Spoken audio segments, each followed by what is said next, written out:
Good morning, citizens of Olivet City. I'm your host, Brennan Carter, and this is TJN SOC, the journal news station of Olivet City. These are my co-anchors. We are here to bring you up-to-date news on our great city.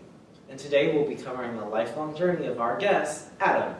He is a world-renowned scientist known for his work in finding a cure for genetic diseases. Adam has come to share his interpretation of our favorite question: what does it mean to be human? Let's get right to it. Welcome, Adam. Thank you all so much for this great opportunity to shed some light on this multifaceted question. In order to do this, I'll need to walk you through some of the major events in my life. Where does the journey start? Well, it all began when I accepted Christ into my heart.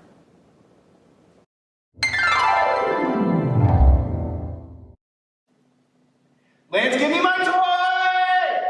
First. No! No! I liked it. No. Okay, kiddos, it's time to quiet down. Today we're going to talk about the story of Easter. So like how the Easter Bunny gives us eggs and candy? No, you dumbo. That's about Jesus and the resurrection. You're close. It's not only about Jesus dying on the cross, but more importantly, it's about Jesus making the ultimate sacrifice for our sins, and then Him raising from the dead after His own death. People don't come back to life. Well, Jesus did.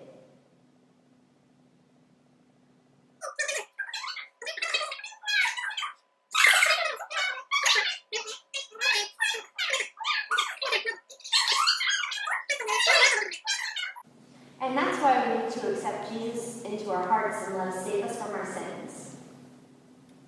Mrs. Teacher, ma'am, Yeah. I want to accept Jesus into my heart because I'm a sinner, just like that kid. And I need Jesus' forgiveness too.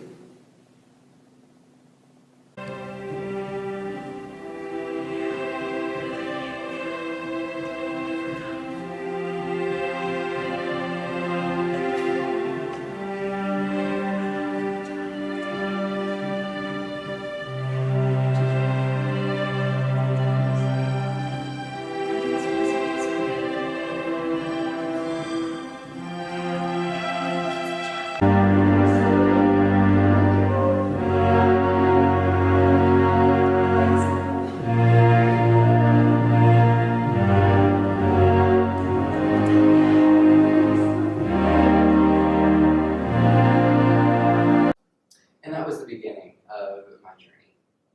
Wow, amazing. How do you use your faith journey to answer the question, what does it mean to be human? Well, since then, I've had my ups and downs. But as I've grown in my faith, I've realized that God's been a constant throughout the whole thing. Now, being a Christian and a scientist may seem like a challenge, but I've found that science all but builds on the concept that God is in a continuous relationship with His creation.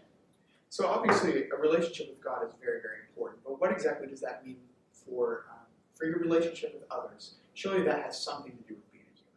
Oh, and it does. Once I formed my relationship with Jesus, I then developed a heart to help others, as well as a love to be in a relationship with those people, especially those at my college. Man, when I watched the news, I was so overwhelmed by all the problems in this world, and I didn't know where to start.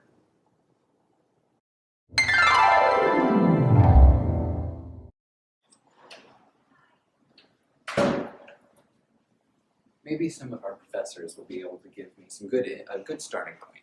Yeah, that would be great. You know, professors usually have great insight when it comes to problems within their field. Dr. Parable, hello. Hey, Anthony, good to see you. Thanks for meeting with me. Absolutely. I'm having trouble wrapping my head around some of the current issues in the world. Is there anything that you're really passionate about? You know, there's an issue, Anthony, that I think is off a lot of people's radar screens that I've been learning a little bit more about. It's global urbanization. We have incredible rates of people, especially in the developing world, moving from rural areas to cities that are unprepared to receive them. Did you know in Mumbai, there are 10,000 people who move there every day? Oh my gosh. 10,000. And in New Delhi, there are like 1,500 new cars that show up on the streets every day. When you think about it, it puts all kinds of stresses on water, the provision of water, on sewer systems, infrastructure of like electrical lines. You have these shanty towns that appear, transportation issues of getting all these people from one place to another.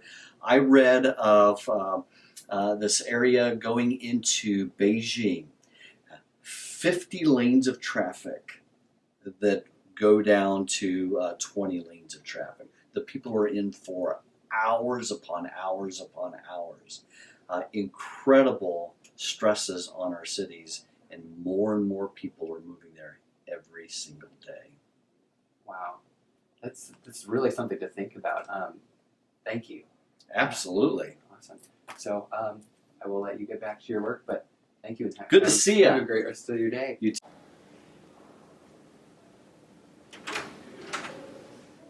Oh, hey, so how'd it go? It went really well. Dr. Perbo had some really interesting things to say. Who knew global urbanization could have such massive effects? Oh, yeah, for sure. I'm really interested to see what my other professors have to say. Okay, where are we off to next? We're going to go see Dr. Knudsen. She wants to talk to me about the importance of language to global culture. Wow, that's fascinating. While you talk to her, I'm going to go put the finishing touches on my humidifying Christology paper. Sounds good. I'll see you in a minute. See ya. Hi there. Hi. How are you doing? Oh, I'm doing great. Good to see I'm so excited to hear about your world issue. you. Okay. Well, what I've been thinking about recently is actually languages, unique languages that still exist in the world, and the loss of those languages. So I haven't done a lot of research, but I have read some things and talked with other people who have, expertise in the area. And so I think the concern comes from, and it connects to literature, which is my field, is that language is such an important cultural aspect. And linguistics in that field, linguists are trying to preserve, at least record languages and write them down and have at least that, preservation. In other places, like in Wales, they're actually teaching it to younger generations, which is a better scenario still. So we'll see where this all kind of, heads, because at the same time, English is becoming more of a global language, but I think both or all can exist, together to really, on the one hand, preserve unique cultures, and on the other hand, communicate, for practical purposes. Oh, cool. Well, thank you so much for your time. You're welcome. Good to see Have you. a great rest of your day. Thanks. So one issue that I care a lot about is the issue of creation care and taking care of the environment. It's, I guess, an umbrella term for a whole lot of issues: climate change and pollution and deforestation and depleting natural resources. Obviously, this affects all of us, and it's a major problem, but I don't think it's insurmountable. If we love God, we should love His creation and do what we can to care for it. It also directly benefits us and our children and grandchildren, right? So for even selfish reasons, we should care. But because of the beauty of God's creation, I think we're called to care for it, to be caretakers of the garden, as was our original role in Genesis, in the Garden of Eden. And when we talk about poverty, this is another aspect of poverty, I think, this broken relationship that we have with the creation, with our natural environment. And so that's something that I care a lot about as a scientist and as a dad and just as a Christian who enjoys God's creation. Well, thank you so much. Yeah. So thank you for your time. You're welcome. See you later. Well, one example of a free rider problem that comes to mind is that of carbon emissions. We all know that carbon emissions are harmful to the environment, both locally and globally. But we also know that if we are environmentally responsible persons, if we try to do whatever we can to reduce our carbon footprint, but no one else, either in our community or around the world, does likewise, it's probably going to make much of a dent in the problem. Which is why in economics we focus on incentives to try to encourage people to, in the words of a previous economist, act in the public interest, or rather to pursue private incentives to act in the public interest. So for example, if we were to enact what many economists are now recommending, which is a carbon tax, that tax would get built into the price of every good or service that involves carbon in its production. And so now we have a private incentive to take those effects into consideration. So that is part of what we are paying for.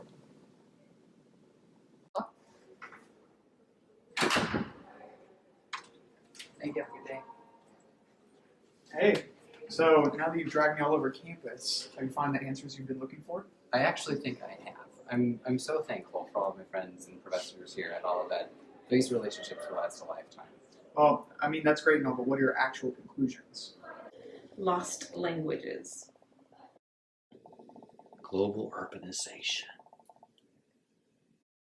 Free rider. Environmental destruction. Yeah, no, there's just too many problems in the world. I couldn't possibly fix them all. Knowing you, that surely didn't stop you, right? No. I definitely was intimidated at first, but I was determined to make the world a better place one way or another. I ended up using my relationships with others and my passion for science to fuel my pursuit to go further, go beyond, and push past the boundaries that laid in front of us. After all, that is what makes us human. With better results. Yeah, I think so too. Alrighty, Adam. You and your team have done amazing work for us in the past, and we have a new challenge for you guys. We want you to focus on solving the problem of genetic diseases. And this is a new field for us, but our firm is expanding because this technology has untold implications for humankind. And you're the best we've got, so I hope you guys can get right on that. Well, thank you for this opportunity. My team and I would be honored to get the chance to help mankind with our research. We'll get started right away. Awesome.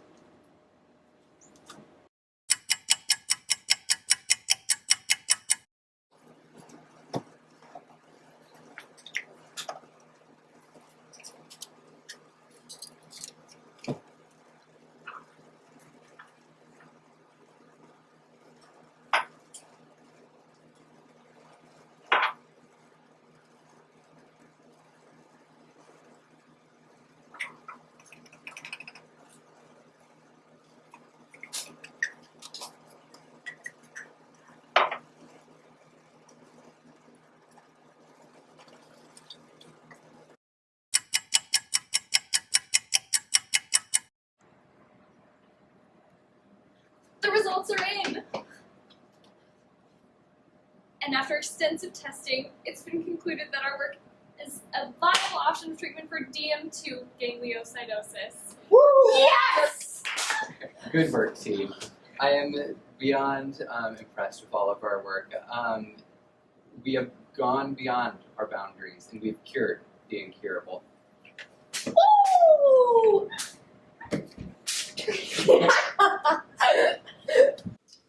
How incredible. You must have had some pretty amazing team members. Earlier, you briefly talked about your passion to help the world, but how have your discoveries actually had an impact? Well, there's one example that has really stood out to me.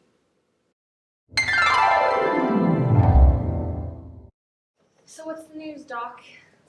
Well, based on your results, it looks like, yes, you do have GM2 gangliosidosis. Oh no! What am I gonna do? Is there anything I can do? Is there there any hope?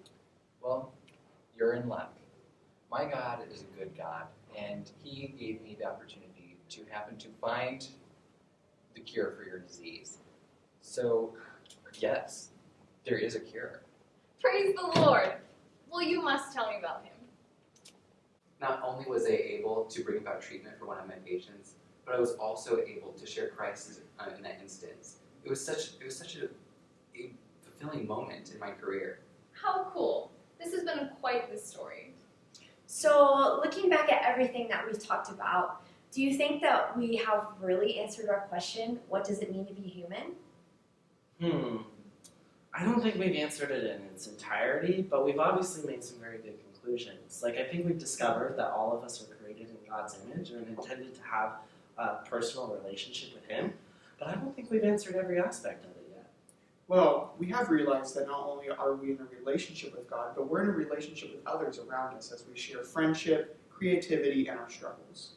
Speaking of struggles, as humans, we have the innate desire to approach boundaries and to push past them and to progress into the future. And it all helps us help our hurting world. I don't know if our audience was able to pull all that out of my life story, but you guys were sure paying attention. Adam, thank you so much for your time today. Unfortunately, it looks like we're just about out of time. This was such an inspirational story. Doesn't it just make you want to go out and help the world and change it? It sure does, Anna. It sure does.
I couldn't hold it in.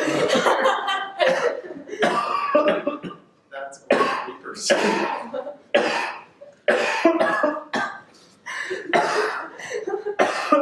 It's okay, buddy. Need more water? Here, you can have some of mine. Thank you. You're welcome. You didn't spill it. Hey, now you can go like this.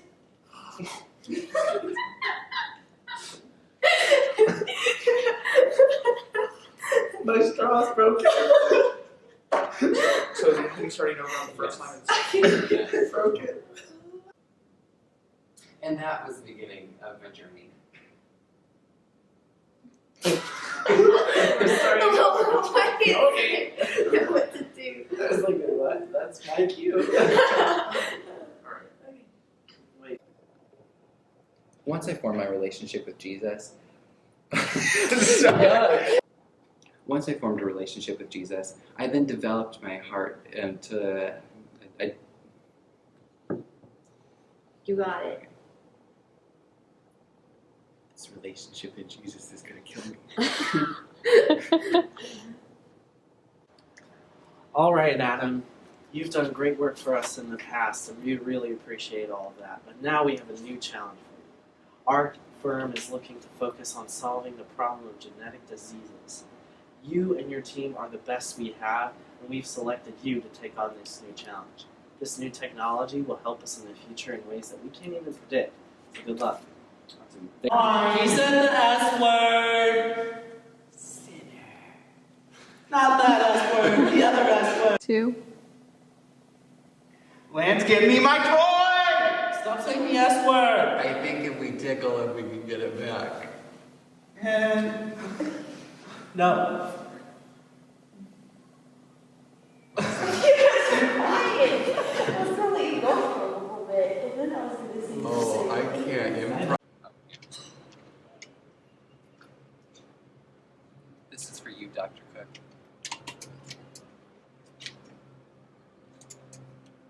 No, it literally doesn't close.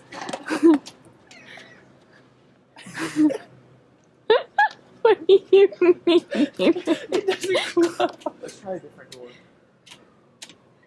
Let it fall. I'm